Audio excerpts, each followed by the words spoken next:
परिचय। अरुणा अपने दोस्तों के साथ बाहर खेल रही है। उसे सड़क पर एक ब्लेड पड़ा मिलता है। उसने इसे उठाया और इससे एक पत्ती काटने की कोशिश की। उसे पता चले इससे पहले ही उसकी उंगली कट गई।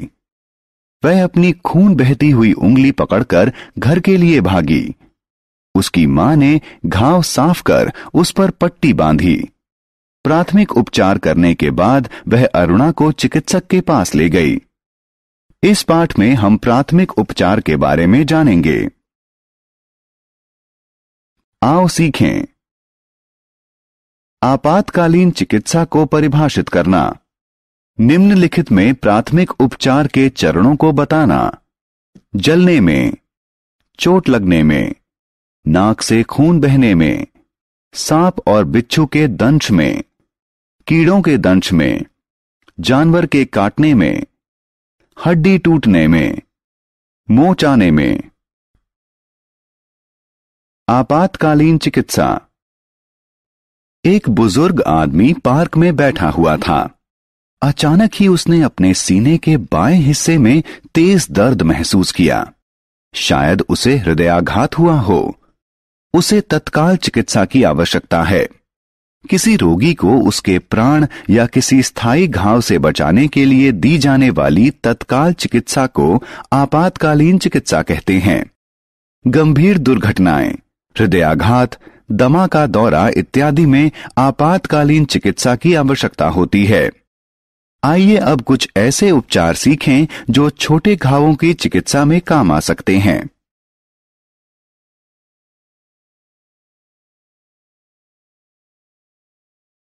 जलने के लिए प्राथमिक चिकित्सा। जलन, बिजली या रसायन जैसे अत्यधिक गर्म पदार्थ के संपर्क में आने से त्वचा पर होने वाला घाव है। जब एक व्यक्ति जलन से पीड़ित हो तो हमें जलन वाले स्थान पर ठंडा पानी डालना चाहिए या बर्फ रखना चाहिए। सूखे कपड़े से साफ करना चाहिए। जलन वाले स्थान पर जीवाणुरोधक मलहम लगाना चाहिए। चोट के लिए प्राथमिक चिकित्सा। त्वचा के कट जाने, फट जाने या उसमें छेद हो जाने से होने वाले घाव को चोट कहते हैं। जब चोट से खून निकले तो चोट को साफ पानी और साबुन से धोएं। जीवाणुरोधक मलहम लगाएं। चोट को पट्टी से ढकें। नाक से खून बहने पर प्राथमिक उपचार। नाक में स्थित रक्त वाहिकाओं के फट जाने से नाक से खून बहने लगता है। नाक से खून बहने पर हमें व्यक्ति को बैठाकर आगे की तरफ झुका देना चाहिए। नाक के नरम हिस्से को अंगूठे और तर्जनी से पकड़कर तब तक बंद रखना चाहिए जब तक खून बहना बंद न हो जाए।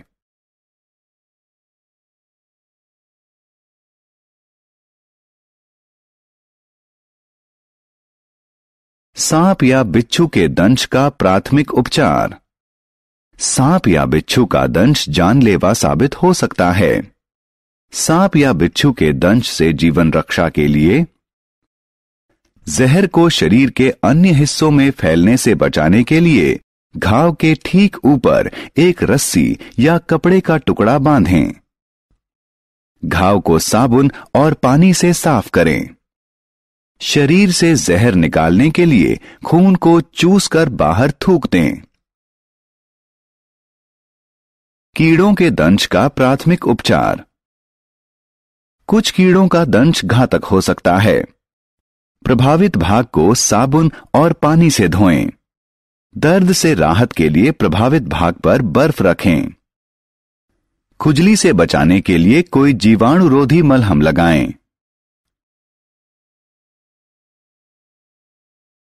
जानवरों के काटने पर प्राथमिक उपचार। कभी कभी जानवरों का काटना बहुत गंभीर हो सकता है। कुत्ते या बंदर के काटने से रेबीज हो सकता है। किसी जानवर के काटने के बाद हमें साफ कपड़े से जानवर की लार को साफ करना चाहिए। घाव को साबुन और पानी से अच्छी तरह साफ करना चाहिए। घाव पर जीवाणुरोधक मलहम लगाना चाहिए। चिकित्सक की सहायता लेनी चाहिए। हड्डी टूटने पर प्राथमिक उपचार। किसी हड्डी के टूटने को अस्थि भंजन कहते हैं। जब कोई व्यक्ति अस्थि भंजन से पीड़ित हो तो हमें सूजन और दर्द कम करने के लिए हड्डी टूटने वाले स्थान पर बर्फ लगाना चाहिए। रोगी को स्थिर रखें और घाव वाले स्थान को खमाची का सहारा देना चाहिए। चिकित्सक से तत्काल संपर्क करना चाहिए। मोच के लिए प्राथमिक चिकित्सा। मोच अस्थिबंधों के संधियों के चारों तरफ उनकी क्षमता से ज्यादा खिंच जाने के कारण होती है।